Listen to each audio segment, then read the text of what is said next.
Hello YouTube, welcome back to another before and after. So today, we'll be looking at a very long awaited sequel, The Incredibles 2, and I've been looking forward to this one ever since it was announced. I'm a pretty big fan of the first movie, and it's actually probably my favorite Pixar film. I mean, it's a bit of a toss-up between that one, WALL-E, and Toy Story 3, but at the end of the day, it's probably the first Incredibles. I just really like that movie. It has a really good heart from the whole family, and also it's got some great action and very slick animation. So I was really impressed by it, and it's still to this day probably my favorite Pixar film.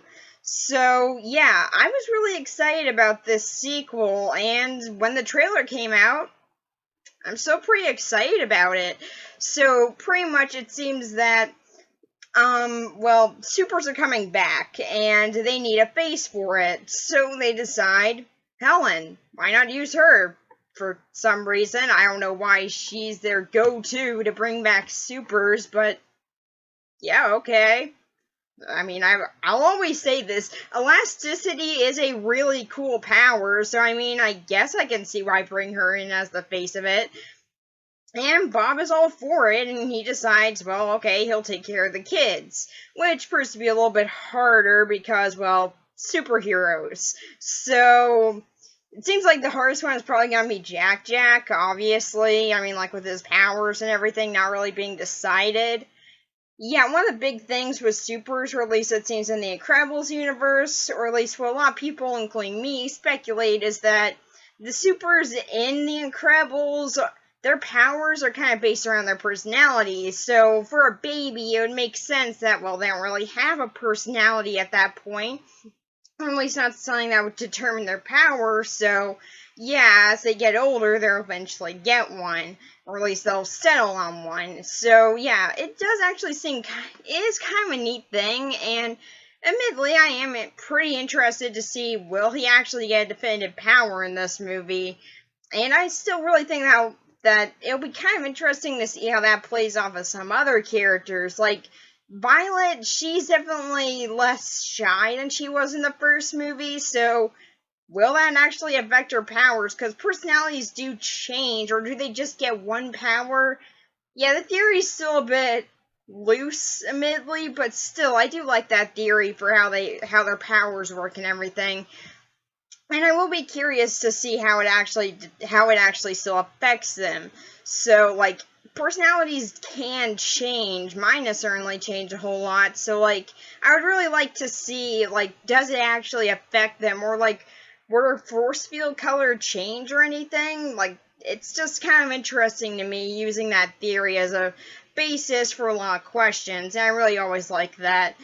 Now, it seems like the sort of Mr. Mom thing will be like half of the movie, or at least a quarter of it, or at least a good chunk of it, and I'm not really sure about that. I think that would be fine for like a montage or something. I especially like the math part. Like, seriously, that is way too true. Math does not need to be changed, and Common Core sucks. But, yeah, I'm not really sure how to feel about that being a big part of the movie, because we can just go watch Mr. Mom if we really want to see that, or listen to the song about it. There are a lot of avenues for this. It's been done before, but hey, not with superheroes, so I guess that's something. But yeah, it doesn't really seem like that's going to be the full movie, and I'm personally pretty glad about that, because if it was, I don't really think I'd be all for it, because, I mean, it'd be fun, but after a while, I think it would just get a little bit old. But thankfully, it does seem like there will be a little bit more of a story coming in with the Scream Slayer. What a weird name, too. Like, I mean, like, you just had to know that you're gonna be a supervillain when you choose the name Scream Slayer. Or be an anti-hero, like a Punisher sort of thing or something, but still, like, wow, just you know that you're going into the life of villainy there. And personally, I think that he actually does. Like, my own little theory as to who the Scream Slayer might be, I think it's that guy who said that he wants to bring back supers.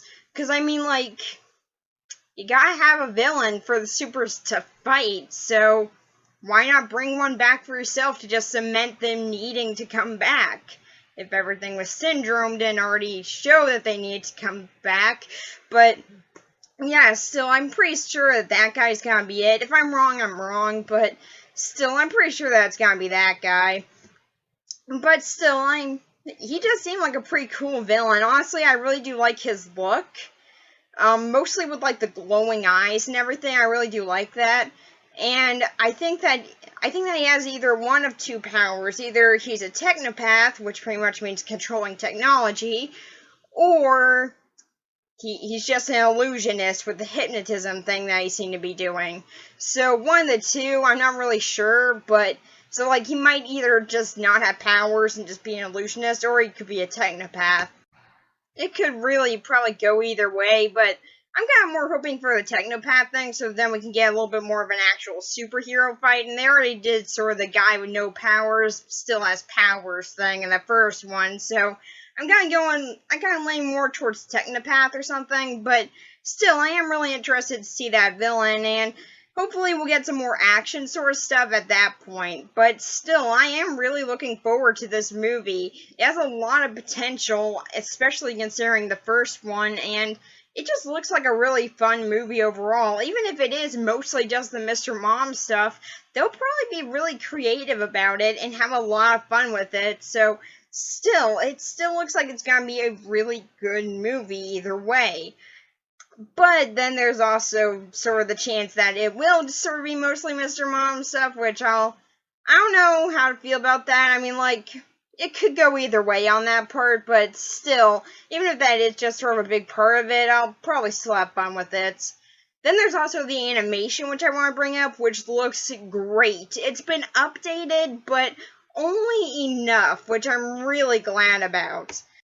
Because the animation in the original was really slick and really good and really ahead of its time, really. And animation has come a long way since then, so they could very easily have just updated and sort of reinvented it with a similar sort of 60s aesthetic, but no, they decided to keep the actual style just with upgraded technology. So they're still running sort of the same animation, just they're upgrading it, but not completely that the whole original style is lost and just put into a new environment, which I'm really glad about. They're not trying to make this sort of animation look realistic or anything, which is something that Pixar has been trying to do more and more, and I'm personally pretty glad about that, because honestly, I think that they did actually make it look realistic or anything. It just wouldn't fit the style. As is, though, it looks really great, and I think it'll be a lot of fun to watch. Just the animation is so much quicker. It can actually keep up. It can keep up a whole lot better with the sort of style that they had originally. Just so much better, and it looks great. The action can be better, the effects can be a whole lot better, even hair animation, which was actually a pretty big part of the original. Like, hair animation is really hard, and then they had someone running on water. So yeah, they did kind of a lot of very hard animation in the first one, and now they can update all of that, which it'll look even better, and I just know it, and it looks so good right now. So yeah, I'm really looking, so yeah, the animation, it's probably going to be great on the big screen, and I cannot wait to see it. So yeah, I'm really looking forward to this movie, and I hope I'm not building it up too much, because that's kind of what I'm afraid of, is that I'm just going to be building up this movie a whole lot, because I like the first one so much, that in the end, it'll just be a fun movie, it'll sort of be a fun sequel, and I don't know, I think that I might just sort of be building up too much to really enjoy it for that, and that's what I'm kind of afraid of, but I also know the first one is still a really solid movie, so in the end, I'll probably still enjoy it. So yeah, that's pretty much it for my thoughts on it right now, and I'm just really looking forward to it. So yeah, I'll see you guys in the after part. So I've now gone back from seeing The Incredibles 2, and I enjoyed it. Now, is it as good as the first? Not as much. I mean, like, it's a small difference between the two. Like, they are still very close to one another quality-wise. It's just, and I'll get into this more in a bit, but, yeah, I do kind of like the family dynamic, and the action was a little bit more balanced than the first one, whereas here, it's kind of going back and forth and back and forth, whereas in the other one, they sort of connected to each other a little bit more, and the flow sort of was handled a bit better. It's a minor critique, a very minor one, honestly, but yeah, I gotta find something to actually analyze with this because it's a really solid sequel. So, yeah, where the story's concerned, I was pretty much right before, like with my speculation on. I mean, I was wrong on a few things, and I'll get into that, but, yeah, overall, I was fairly right, mostly because the trailer doesn't really hide anything. It's kind of straightforward. So, yeah, supers are being brought back because, well, someone just really thinks that supers are needed now, despite there not really being any super villains, so they just be stopping things that probably cops or firefighters could handle.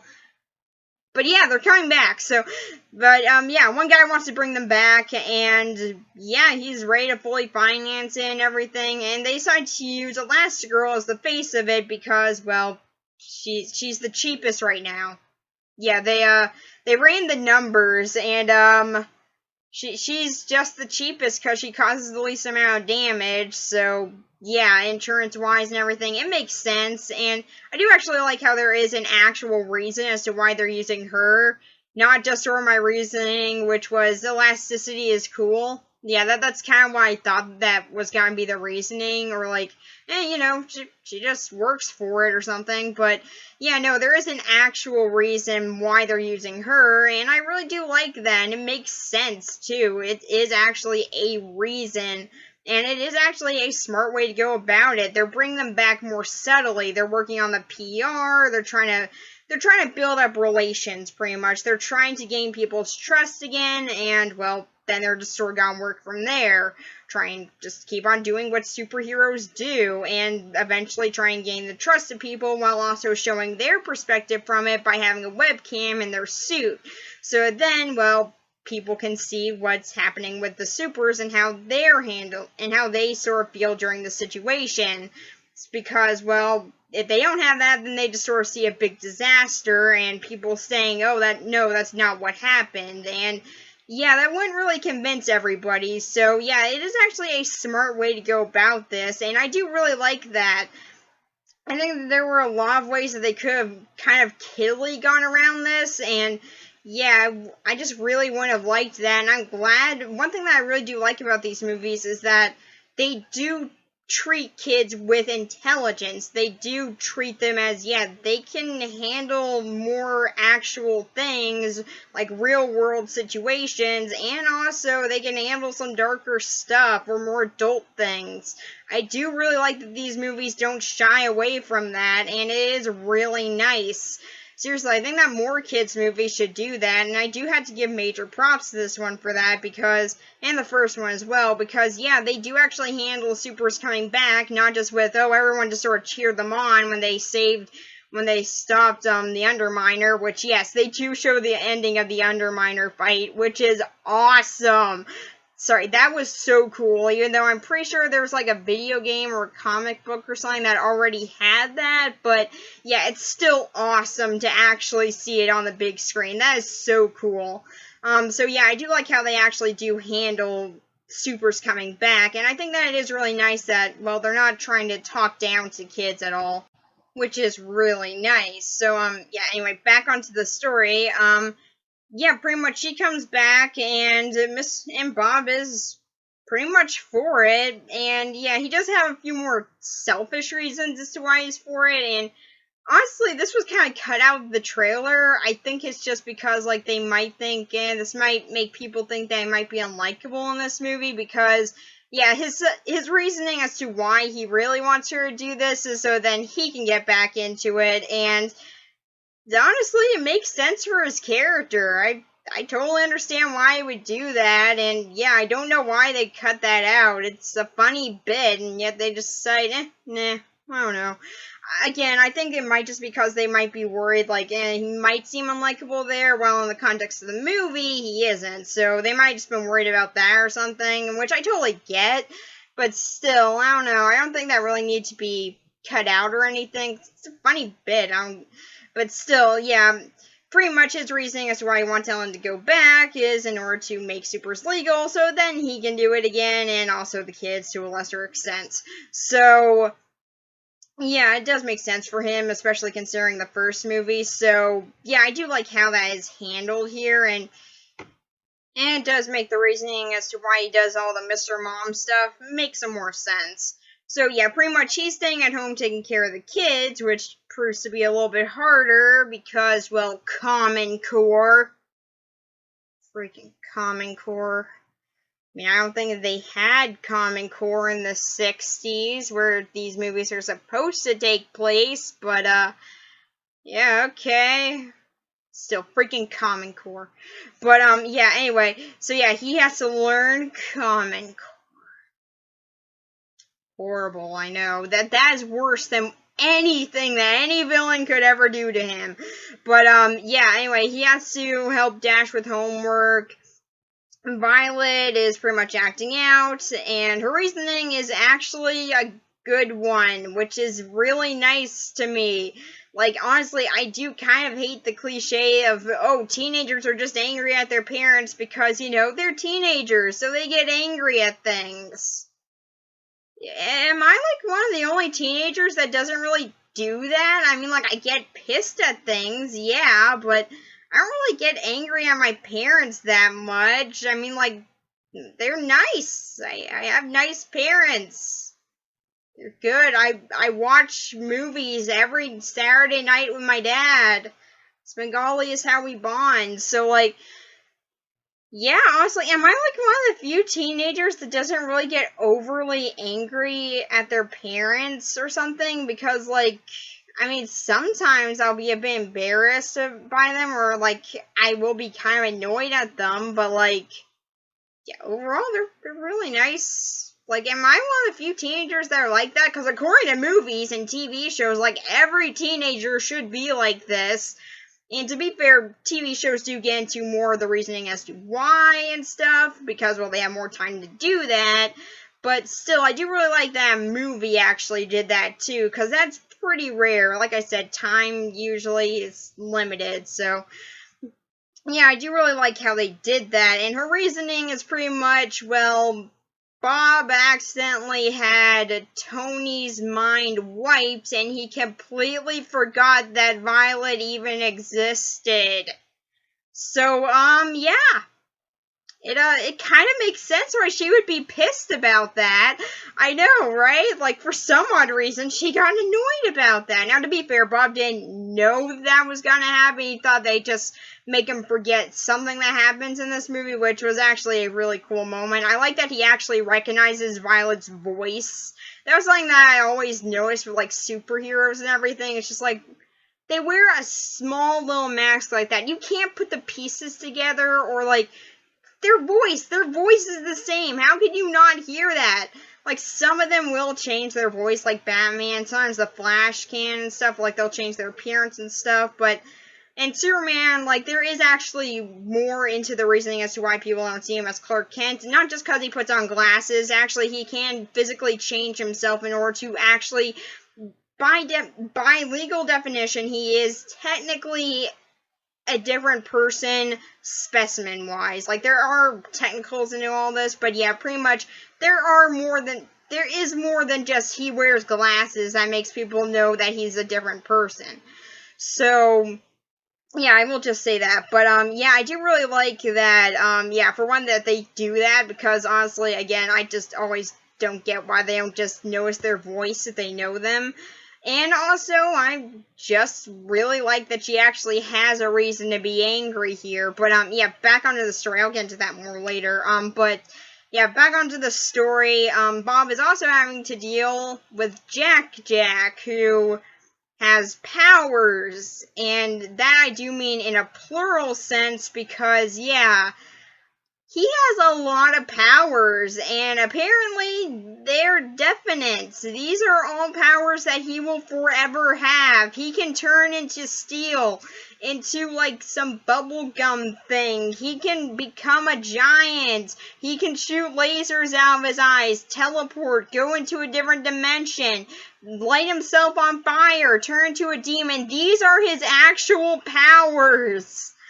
I guess I was wrong. Okay, yeah, so, the personality thing, I guess I was wrong about. Although they do say that sometimes super kids are born with multiple powers, and that usually they sell on one. So I'm still saying I was right about this in a way, but yeah, apparently he's just gonna have a really, really eccentric personality, and, like, there it is. He's gonna have all these powers. I understand, like, the jack of all trades thing, and that's cute and all, but, like, wow, that's a lot of powers.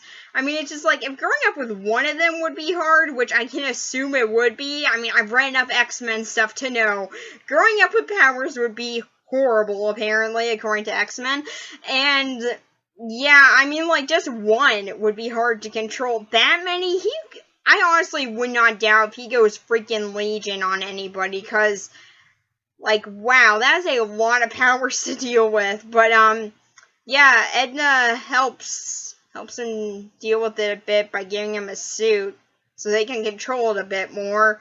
Oh, and also Edna, she has, like, 2 whole scenes in this. Actually, no, she doesn't have, like, 2 whole scenes. She has 2 whole scenes in this. Which is a bit disappointing. I know that she's, like, a fan favorite and all, but honestly, I totally get it. I mean, like, she's a fashion designer. I don't expect her to be very deeply involved with the story here. So yeah, her parts are fun. They're a lot of fun. Also, I like it, the reason why she takes care of Jack. Jack isn't because, like, oh, she cares about the family and everything, and, like, she likes kids or anything. No, she's just like, he has powers, and I want to use that for inventions and creativity. So, like, she has her own sort of selfish reason for that. It's cute. Honestly, I just sort of like, that's her reasoning. But yeah, pretty much Bob's taking care of all that, while Helen is, well, being a superhero, and then she notices sort of a new villain on the rise, that being Screen Slayer. Yes, Slaver, sorry. Yeah, I was wrong about the name. For some odd reason, I kept on hearing Scream Slayer, and yeah, it's actually Screen Slaver. I can't say it right for some reason. I don't know why. Like, I keep on having to say it multiple times, so I apologize for that in advance. But, yes, Screenslaver is a pretty cool villain, admittedly. I do really like the look for her, and also, like, I especially love that she sort of has, like, a gas mask sort of thing going on with the helmet, but it's also, like, a skull thing going on with it, and the glowing eyes. I think that's a really cool look, and I just think that she just looks really awesome. And then there's also, well, just sort of what she does in this movie is pretty much, she hypnotizes people by using screens, which, I don't know, I think that would have been more appropriate in modern day, and yeah, these movies are supposed to be set in the 60s, or at least I'm pretty sure they are, either that or it's a weird timeline where, like, the 60s and modern day has mashed together somehow, which I highly doubt, seeing as, one of the shows that Dash watches is Johnny Quest, so I don't know, I'm pretty sure they're in the 60s here, so, or at least around that point, so, yeah, so yeah, I don't really think that's as fitting in the 60s, but yeah, for nowadays, it's pretty fitting idea, and I do think that is a really neat idea, and yeah, I mean, television and stuff was a big thing in the 60s, so yeah, I do understand, like, wanting to use that, but, like, I don't know if that would really be the most effective way. I mean, like, I would probably have a backup plan or something, but, yeah, if I'm to compare Screenslaver to Syndrome is better to me. I just love Syndrome's plan. Like, mass marketing superpowers in order to get rid of supers. That is a brilliant idea. It is so original. It is a great plan, and I love it. Like, that is such a unique idea, and, like, no matter what you think about Syndrome's personality, and, yeah, we could go on about that for a while, his plan more than makes up for any sort of problems that you might have with him, because it is a brilliant plan, is so unique, especially in the superhero genre, and it is just a really, really neat idea. I just love his plan from that movie, and I really don't think that Screenslaver really tops that at all. Like, Screenslaver, pretty much, her plan is, I am going to make people want supers to be illegal, which is what there already are. And I have a connection to the guy that's trying to bring them back. I won't say what it is. So yeah, I'll keep that secret for now. But yeah, we'll talk about it in the spoiler part. But yeah, like she does have a connection. She or he. Leaving the mystery. But yeah, Screenslaver does have a connection to bring back supers and everything. So like, you could just not do this, and then, like, this wouldn't happen. Like, you could just not do this at all, and then boom, everything's good. Like, you don't have to. I'm just saying, like, or if you just wanted to kill supers, buy a gun, I guess. I don't know.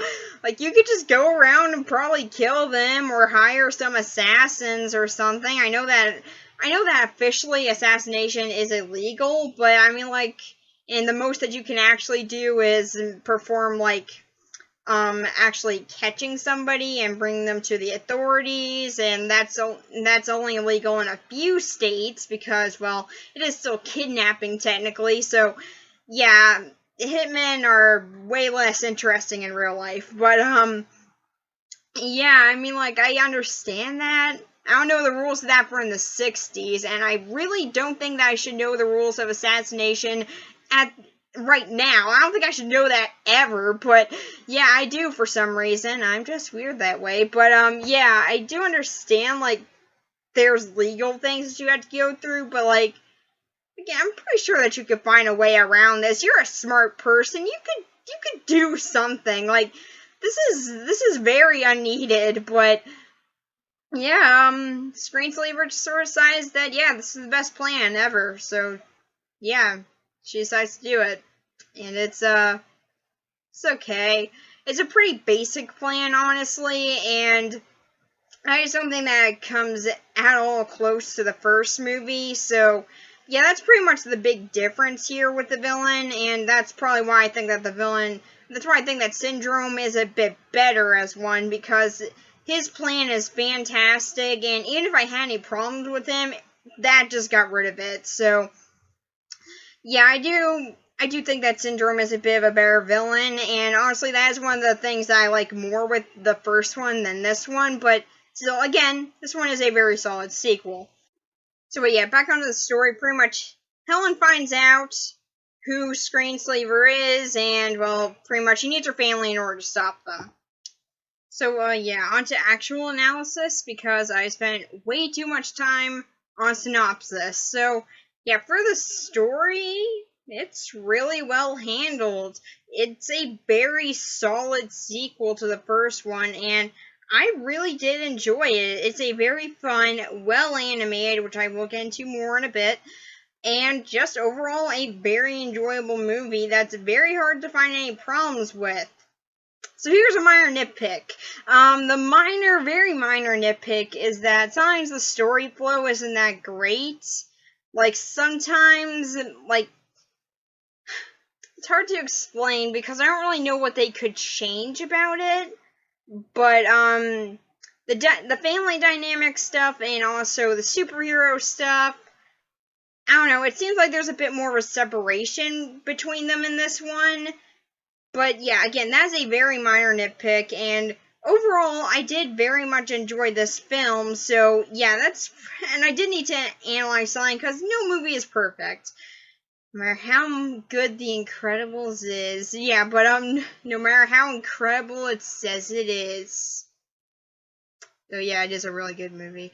But yeah, it is still a very enjoyable and solid story that does explore the characters in pretty interesting ways, and also does have some good twists in it, very good visuals, and is a very fun movie and has a nice family dynamic. It still handles all that very well. It's just, again, I just don't think that's as good as the first time around, but honestly, I didn't expect it to be. I expected it to be a very good follow-up, but not really come close to the first. But hey, I mean, it got closer than I thought it would, so yeah, I really did enjoy it for that. So yeah, the story is handled fine. It's just that, yeah, again, there are minor critiques that I could have, but again, I wouldn't really know how to fix these because honestly, I mean, like, I'm trying to, but like, maybe like add an extra phone call scene, but like, that's really it. And yeah, again, it's a very hard thing to work out, so yeah, honestly, I think it's handled perfectly fine. So, then there's also the animation, which is stunning. Like I said, it's pretty much the same animation style, just with updated technology, and style hasn't really been changed in order to fit that, but the technology has been used in order to suit that, which is really nice. The style remains consistent, and you can pretty much watch the first one right. You can pretty much watch this one right after the first, and there is no real visible change, but action-wise, there is a huge difference. The animation in this film is so much quicker, and it is incredible. I mean, like, the scene where Elastigirl is stopping the train, oh my god, the camera angles, the quickness of the animation, of the movement, and everything, it is stunning. Oh, and also the scene where Elastigirl is fighting a Slaver. Why? But the scene where she's fighting a Slaver is in, like, sort of that room that is warranted of an epilepsy warning, admittedly. Yeah, that closed room with all the hypnotism stuff is so good. I mean, like, it's a bit hard to focus on the fight itself because of the things in the back, but with all the lights and everything, and it makes sense, but it's supposed to be disorienting, and it's also and it does work, because you're focusing on two things. The scene really works, and it is so good. There are so many great things about the animation here, that I can't really get into all of it, but God, is it great. So yeah, it's great. Also, it's colorful. I like color. I don't know why I like mentioning that, but yeah, the color palette in this film is very nice. It's very, like the first film, it is very reminiscent of more 60s style artwork, and the color does very much suit that, as well as the artwork itself and the animation style, which I still really like. I think that is a very cool way of going about a much more slick sort of animation here, and it's a very unique one. I don't really think that can really be replicated without sort of seeming like a knockoff of this style here. So, yeah, it's a very unique and very interesting style, and I do really like how it's handled here. Although I do feel bad for some of the animators that had to put, like, every single detail into, like, everything, because look at Elastigirl's costume. You can see every stitch in that, and if you look close enough at some of the other outfits, you can actually see the stitches, which I feel so bad for some of the people that had to do that, because that must have taken hours for every frame. Unless they had some sort of algorithm that could do it automatically, which I'm pretty sure would definitely limit a lot of the animation time, so they probably did do that, but still, it's amazing the amount of detail in this, while also still being a very cartoony-esque style, but still very interesting and very much something that I like watching. It's not too cartoony, which is really nice. So yeah, the animation in this film is absolutely stunning, and it is a joy to watch every second, especially the action, which is really quick and really well done. So for the characters, I've already gotten to a few of them. Like Edna, she's still fun in this. There, I've now talked about Edna. Got one done. So, yeah, Edna's fun in this. Like, again, she has a very small part in this, but she's fun.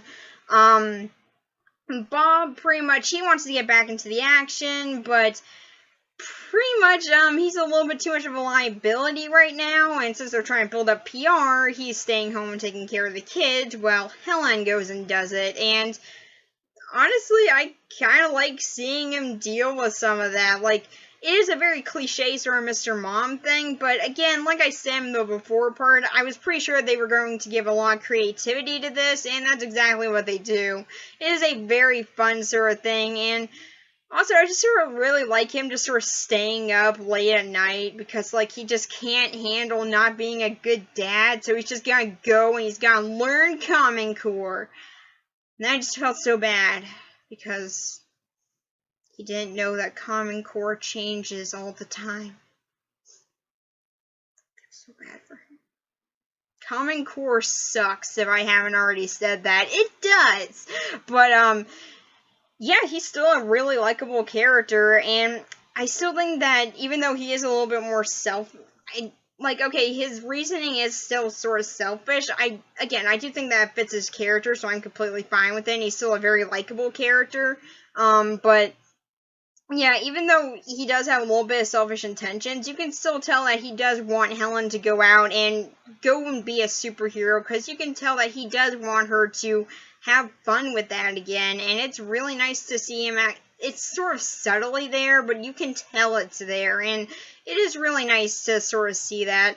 It's one thing that I really like with the Pars. They are a family first, then they're supers, and I really do like the way that's handled with them. It's always really nice to see, and they're a really good family. They have problems, but they're still a family at the end of the day, and yeah, I really do like the way that's handled. They're a very realistic, normal family, and they're really nice. I really do like it. So, yeah, and also Bob does get back into the action, which is really nice. I mean, he's not really in it as much, and the story is more focused on Helen this time around, but still, he does get enough to work with here, and I do really like it. I also like seeing him lash out sometimes, which is kind of nice. It's always nice to see that. And then there's Helen, aka Elastigirl in this one, and yeah, she's gone back into the superhero business, even though I really do like how she's the one who's getting back into it, because even in the first movie, she was kind of the one that didn't really, like, she was fine living just a normal life as just a mom. She was perfectly fine with that. Like, maybe getting a job, but, like, she was perfectly fine, and she could live perfectly contently. So her being the one who goes and be a superhero is a really nice twist on that, and I do like how she does still have fun with it. Like, she did like being a superhero, it's just that it was made illegal, so she couldn't really do it. And I do like seeing her actually have fun with that. We didn't really get to see her be a super in the first one, and we got to see plenty of moments with her being a super, and they were great, but especially, like, that sort of leg scene and stuff, like, where she's, like, stuck between the doors. I always love that scene.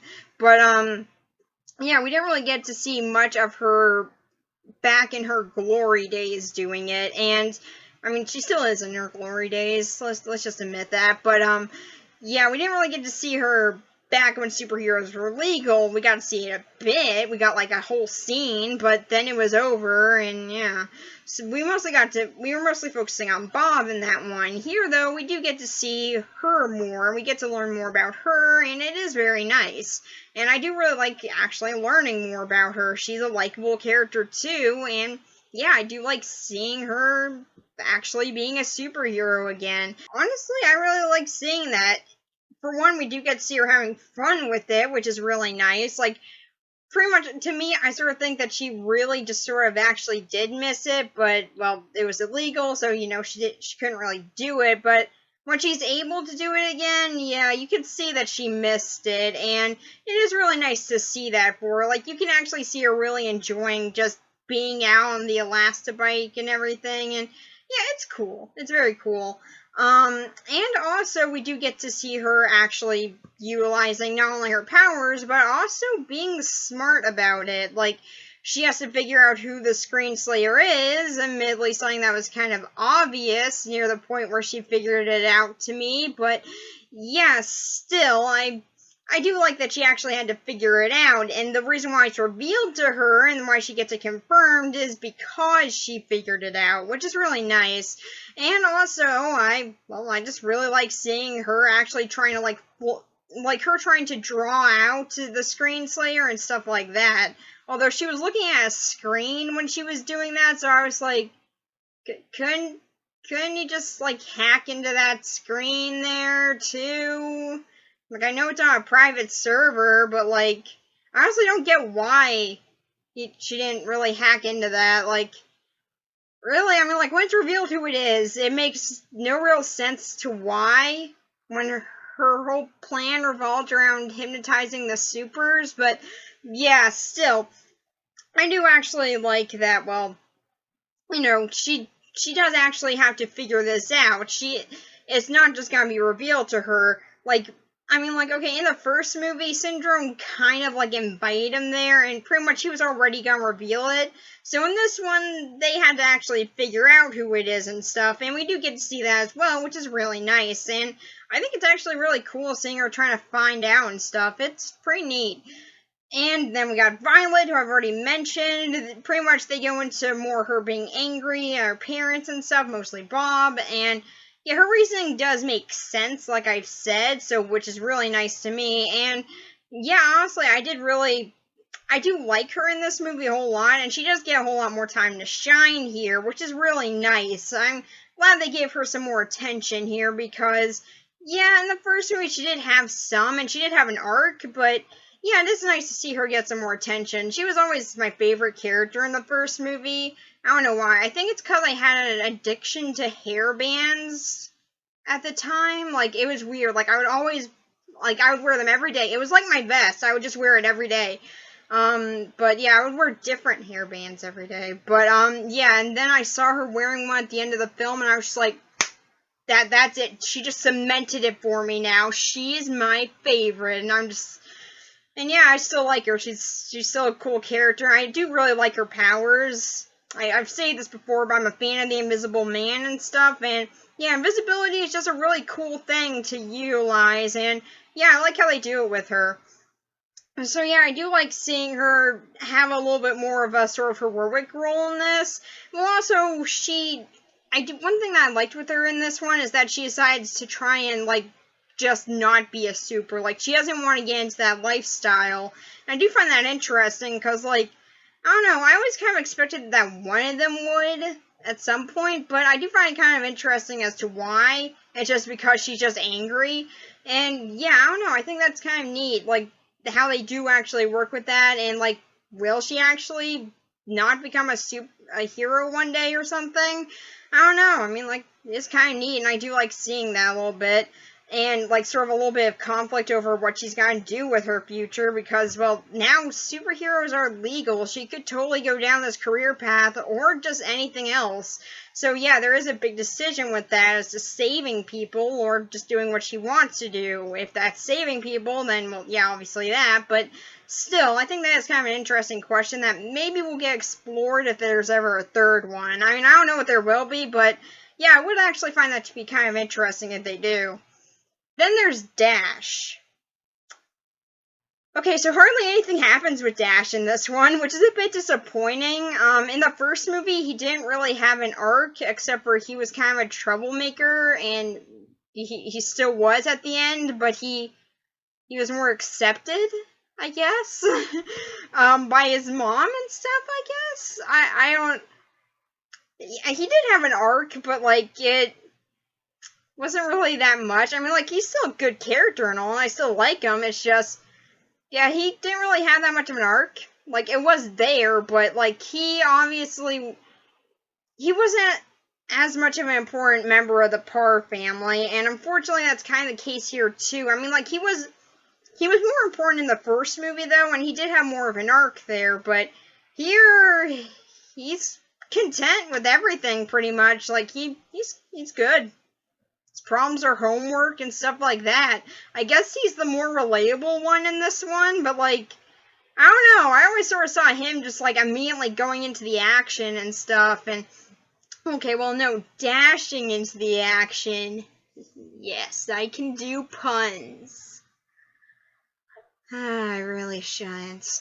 But yeah, anyway, yeah, so pretty much he did sort of seem like he would sort of run into the action more, and he does do that in this one, but, like, he's also totally fine with just staying home and not really just doing his homework and stuff, and I don't know, to me, I sort of felt like he would, I don't know, go out and try and be a hero and stuff, but nope, he's just cool with that, and it's kind of all that he does for half of this movie. He just sort of sits around his homework, and he screws around with the house a little bit, it's sort of, like, there's more animated stuff in the house, and he's messing with the buttons on them, so, like, that's something,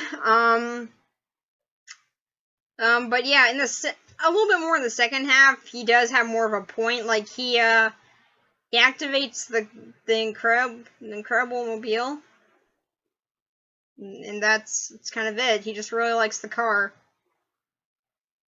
So, story arc there. You know, I mean, like, that's the arc. He likes the Incredible Mobile. So, yeah. So, yeah, his arc in this, I guess it's just that he likes this car and he wants it. I don't know. But, yeah. That's kind of it. There's really not that much to him in this one, which is a bit disappointing. I kind of did want more for him because Violet had more of an arc in the first movie, and if it were more focused on Dash, I wouldn't really mind that in this one because, like, really, if he got more of an arc here, I would have been fine with that because, again, Violet did have an arc. So, like, she already has had attention in this. I would like to see Dash maybe get a little bit more character or something. I mean, like, he's still a good character. It's just, and like I said, in the first movie, he does have way more, but still, here, he doesn't really do that much, which is a bit disappointing, honestly. But, yeah, I mean, this movie did still meet a lot of expectations, so I can't really blame it for not really having time to do stuff with Dash, but, like, I would still kind of like him to have a little bit more to do here. I don't know, maybe there'll be a short film for him or something, but still, I would kind of like a little bit more development for him. Then there's Jack. He's cute. He fights a raccoon. That's cute. He also watched The Outer Limits, and he seemed really into it, so that's cool. Yeah, I guess show him good shows while he's young. Show him The Twilight Zone next. That would be really nice. Show him, like, the episodes where they deal with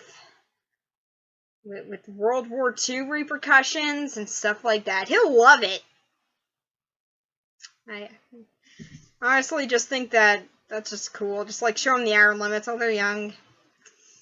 So nice. Yeah, I did think that was kind of neat.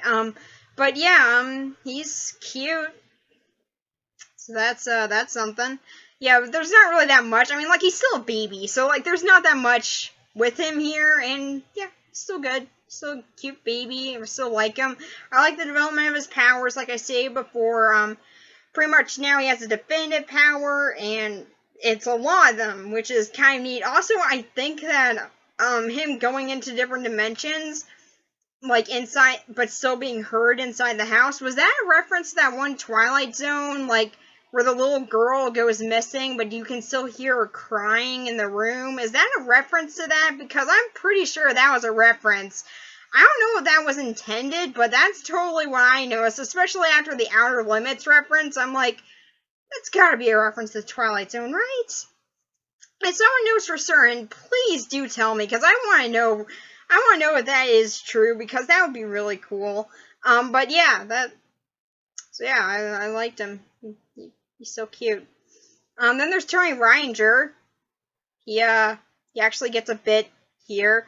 Like, he's actually the opening of this movie, which is funny. But yeah, pretty much a little bit of a spoiler here. I don't know. I think that some trailers already revealed this, but Tony sees Violet in her costume without her mask on. So yeah, one thing that again, like what I did like is that he recognized Violet in her costume from her voice. Like he was already recognized her a bit. I like that. I really do like that.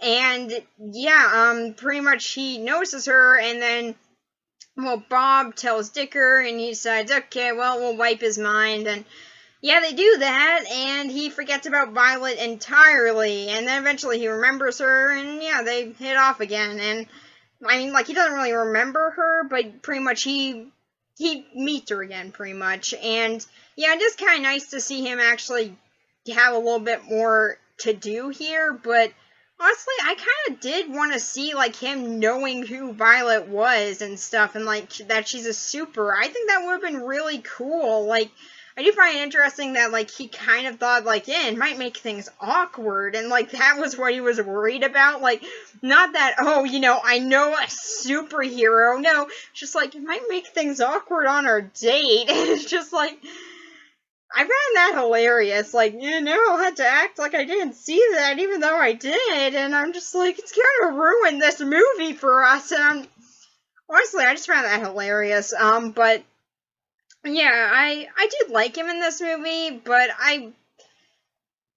again, he's not an important character, but I would have really liked, and I do like him, and I do like that he does have more of a point here, and, like, he has more of a conflict and stuff, and he's more important in this movie, which is really nice, but I really did kind of want him to know who Violet was, and then, like, you know, actually have to deal with that, have both of them deal with that, and I think it would have been kind of interesting, like, maybe he would have been cool with it, or had to try to accept it. We won't know now, or at least unless they do it again, but still, I would be kind of interested in seeing that, and I kind of do hope that they do try it again, because, I don't know, I think it has a lot of potential. Then there's Frozone. He's still cool. Puns! I really gotta stop doing that. I'm bad at puns. Why am I doing that? But, yeah, Frozone is actually, he's still cool in this. He's still a really cool character, and I really like him. He's a good character. He's a lot of fun. He's a good friend to Bob and stuff like that, and yeah. So, that's my thoughts on him. He's still awesome. He does actually have a little bit more to do in this one. Like, in the first one, he's important in the beginning, but in the middle, like, for a lot of the middle and a bit of the ending, he's kind of not there. Then the other point, he's just arguing with his wife. By the way, he does make a little cameo in this. It's cute. I actually read a theory, like, some people thought that she might have actually been a Super 2 at one point, and that she had fire powers, and they're, like, polar opposites. I would love if that is canon, because that would be so cool. No pun intended. Why does that keep on happening? But, yeah, I would actually really like to see that. Like, that would just be really neat, honestly. But, yeah, I do still find he's still a fun character. I still really like him. I mean, I still think that he was at his best, probably, in the Mr. Incredible and Pals short film commentary. Watch that, trust me, it is hilarious. You have no idea. Samuel Jackson is, like, right on the point of swearing, and, like, really swearing in a kid's cartoon. It is great. But, yeah, we could see more of a quick temper to him there, which is really nice. And also a concern about his image. So, yeah, I do like how the short films do give them some more character sometimes. But, yeah, I still really do like Frozone. He's a really cool character, and honestly, I wouldn't mind seeing more of him. And we do get more of him in this, which is really nice. Then there's also Dicker. And he's there for a bit. Like, he still kind of, you know, does what he did in the first one. He wipes people's minds and stuff like that. Pretty much takes care of the damage. And, yeah, he's still a likable character. I like him. He's more of the sort of secret government agent type of guy, and I really liked him in it. He's still a good character, and I like how he was retiring. Like, I don't even think that he was trying to retire. It's just like their whole office was shut down, and I do find that neat. I don't know why it was still up. I mean, like, I know that it helped out supers after the banning of them and stuff, but, like, I mean, like, couldn't just an ordinary government do that? Couldn't there just be, like, a special thing for supers? Like, can't just ordinary governments do that? Or was he working an ordinary government job? It's just, like, he worked in the super department for it. I don't know, I find that interesting, but, I find kind of thinking about that kind of interesting, but yeah, he's still really likable, he's still a cool character, and I really like him in this, so, yeah, I like him in it. Not much else to say about him there. Then there are also some new superheroes. They're fine. They're fun. They're kind of in it a little bit. Probably the one that gets the most attention is Void, who admittedly has a pretty cool power, sort of like the Portal, like the game Portal. Like, she has those powers. She can open up one portal and then another. And yeah, I think that that's pretty cool. And also, she's very good at, like, doing the coffee mug thing. Like, I kept on thinking that it was gonna fall down and break or something, but, like, nope, she was good at that, so that's nice. Also, I found it kind of interesting that she asked Helen about, like, how she balanced her superhero life and her personal life. I would actually kind of like to know a little bit about Void there. Like, what's her personal life? Is she having trouble balancing it? What's going on that makes it hard to do that? I would kind of like to know a little bit about her there. As for a lot of other new supers that are introduced here, one of them that I think I should really mention is voiced by Samurai Jack. Like, the guy who crushes things, yeah, that guy. He's voiced by Samurai Jack. I knew that his voice sounded familiar in the movie, and I had no idea why, till I looked at the credits, and then I was like, oh, it's him. Okay, cool. So, yeah, yeah, that was really cool. I just found that neat. So, yeah, Samurai Jack's in this. Would actually be really cool if it were actually Samurai Jack, because the styles are actually kind of similar. Samurai Jack and Incredibles crossover. Make it happen. Make it happen. Be very cool. But yeah, I mean, like, I liked the new supers that were introduced here. It's just that only a few of them were really memorable enough. Like, they got more personality and stuff, which is a bit of a shame, but I mean, like, they did not have time for that in this. There's a lot going on, so I totally get why.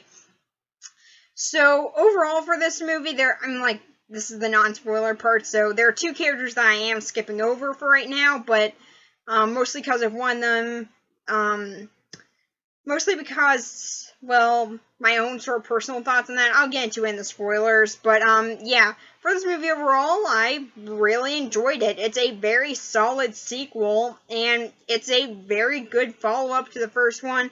It even starts, like, right where the last one ends, so it, like, picks right up, and it's a really good follow-up. I really do like seeing what's going on in it. It's very fun, very high energy.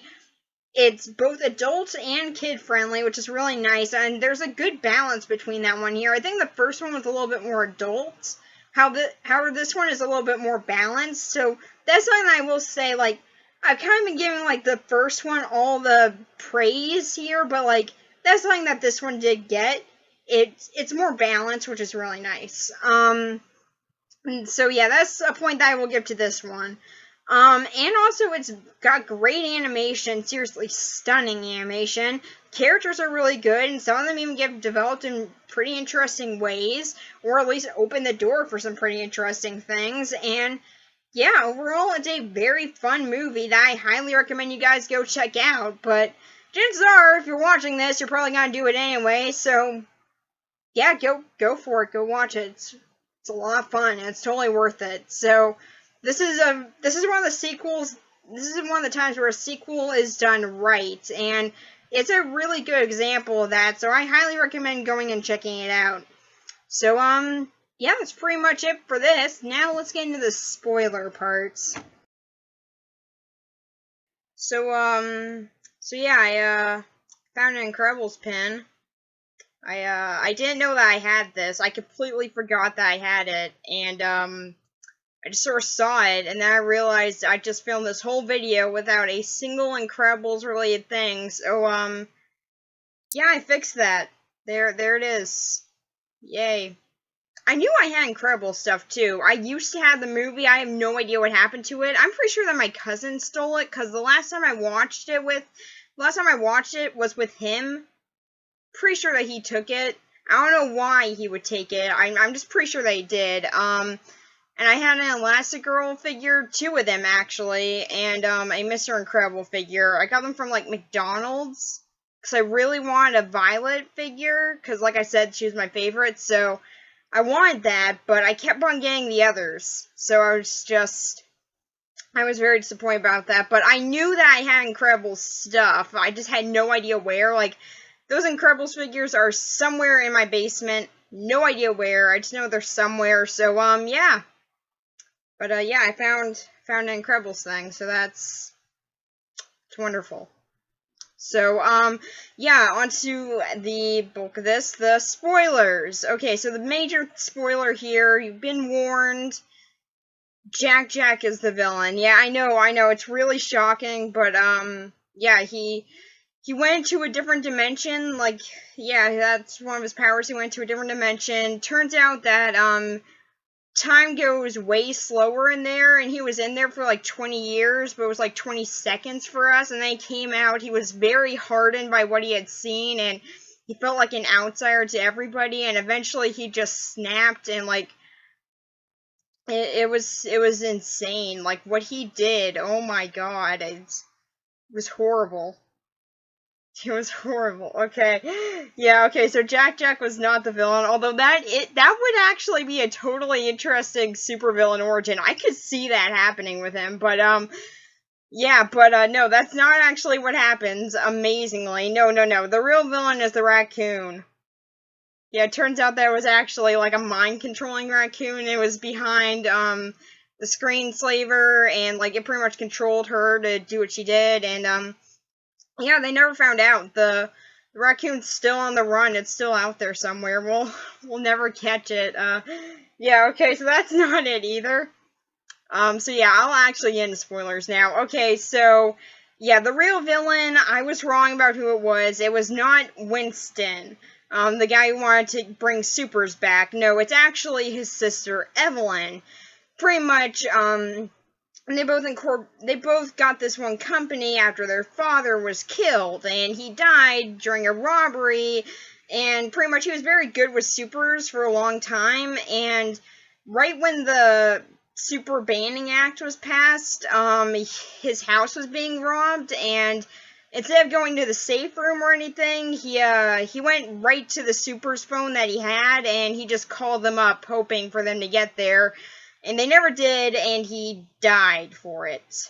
And that pretty much made Evelyn hate supers forever, and Winston still believed in them. He still believed in what his father believed, and pretty much he wanted to bring supers back. But Evelyn was the opposite, and pretty much when Winston decided to try and bring supers back, she decided to ban them forever by pretty much ruining their PR and just making everyone hate them. Interesting idea, but there are a few problems with this. Okay, so for one, it was like a minute that their dad waited at the phone. I mean, like, yeah, that's kind of ridiculous. I would have ran into the safe room, like, immediately after, like, they didn't pick up, but, that's still just a minute. There is no way they would have gone there that quick, and unless if one of them was, like, a flyer or could teleport or something, or at super speed, but even at that, it's still very unlikely that they would have gone there in time. Like, it was just like a whole minute before he is shot down and killed. I highly doubt they would have been able to get there. I guess if they could have been a time manipulator, but still, I think that one of them was like was one of the laser beam guys from the first movie. Remember his skeleton? Yeah, well, now we get to see him alive for like a second. I love how dark these movies can be, but, yeah, I forgot who the other guy was. I don't know if he was one that we'd seen before. I didn't really recognize him. I just sort of noticed, hey, the skeleton guy. So that's what he was like before he died tragically in a cave alone. Wow, okay, but yeah, so yeah, I still do doubt that they would have gone there in time, but, Yeah, also, just go into the safe room, man. Like, it doesn't matter. Just go into the safe room. If you have a safe room, you probably have security cameras. So, I mean, you can still get the guys tomorrow. And, like, he was really involved in this superhero act. So, like, why would he not have known that the act was just passed that day? Like, he would have gotten that update. I'm pretty sure they would have gotten, like, a call saying, hey, yeah, supers are illegal now, yeah. So, they probably won't come to save you. You should probably disconnect those phones. So, yeah, I highly do doubt this whole scenario, but, yeah, anyway, it's what happened, and it's fine. It's a big cliche, and admittedly, though, I do like that they pretty much do sort of, like, show Winston as, yeah, maybe he is the villain, and I do like how they sort of show they could both be it equally, but, like, man, the scene where they reveal that Evelyn is it is really cliche. Like, she just sort of says exactly what the slaver said, and it's just like, wow, I wonder who it's gonna be. I honestly thought that they were in it together. That's kind of what I was thinking was gonna happen. But, yeah, nope, that's not what ended up happening. And, like, maybe Evelyn was in it for other reasons, and maybe Winston was in it for the reasons that I said in my before part. But, yeah, honestly, I think that would have been interesting. But as is, it's fine. I mean, like, I am glad that Winston actually did kind of turn out to be a good guy. That was a very big twist to me, especially because I was thinking that he was going to be the villain here, and I do like how, yeah, they do sort of think, yeah, you know, maybe he is, but nope, he's just actually just a nice guy. He's just actually a good person. Kind of shows that I should probably try and see the best in people, but screw it. I just like to imagine everyone as a villain, I guess. Probably not a good way to view life, but yeah. But yeah, I do like what they did with Winston there, but still, a lot of time that he's on screen, I was just like, he is so the bad guy. It's so obvious that he's, oh, it's not. Okay. And then after that, he just sort of breaks screens, and that's his big redemption there. He just sort of breaks some screens. But, yeah, at the very least, he did act on this when he found out what was going on, so that is actually pretty nice that he didn't just sort of end up being, you know, the sort of billionaire guy that didn't care or anything. He did care, it's just, yeah, he didn't know that was happening, which, yeah, it's kind of nice that they didn't make him cliche in that regard, but he's still just sort of a cliche nice guy, so, yeah, I don't really know if he's cliche or breaking a cliche. I can't really tell, but he's fine. Then there's his sister, Evelyn. I'm pretty sure that she was addicted to something. Like, I'm just, like, looking at her. Like, the very first time I saw her, I was just like, yeah, she's going to rehab at some point. She was in rehab, and, she looks like that. I'm sorry, I don't mean to be insulting, but that's just what immediately came to my mind when I saw her. But, yeah, she was a likable character, admittedly. I did like her, and I did actually like seeing her sort of bond with Helen. It was actually pretty nice seeing them actually be friends, and that Helen had someone to confide in here, and yeah, when she found the truth, it did hit home for her, and it was pretty nice, but as Evelyn is overall, she's just sort of an okay villain. Like, when she does flip her evil switch, then that's kind of all that she is. She's just sort of evil for evil reasons. She doesn't even mind killing her brother, which the death of her family member was her reason for hating supers, but her brother's gotta die in this scenario, and she's just like, yeah, okay, cool, whatever. I don't mind, at least I'm banning supers forever.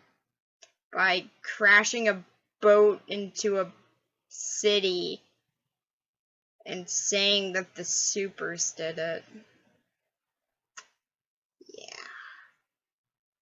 Yeah. Should not just have them actually go and just attack the city? Is that hard to do?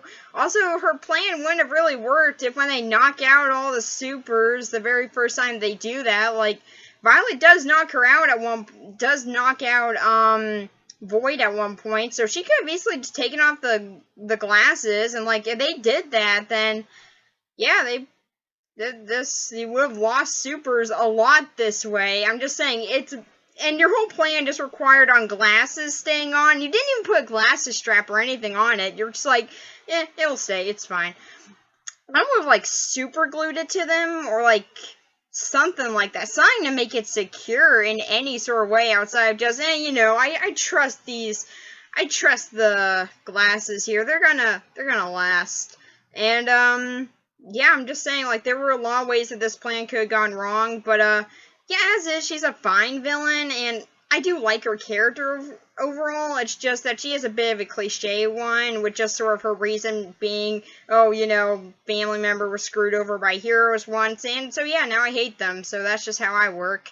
And yeah, that's really kind of it for her, but yeah, as is, she is likable enough in the moments that we get to see her interacting with Helen, and we do get to see her opinion on this, and it's a pretty solid argument in the whole entire should supers come back thing, which I did find was pretty interesting. So, yeah, overall, she's fine, and her brother's fine too, but again, I can't really tell if they are extremely cliche, or moderately cliche, or breaking a cliche, so I really can't tell, but yeah, as is, they're fine. So, yeah, overall, I still really enjoyed this movie, and I highly recommend you guys go see it. It's still a very solid sequel, and it has stunning animation, so that should be reason enough alone to go see it. So, yeah, that's pretty much it. Bye.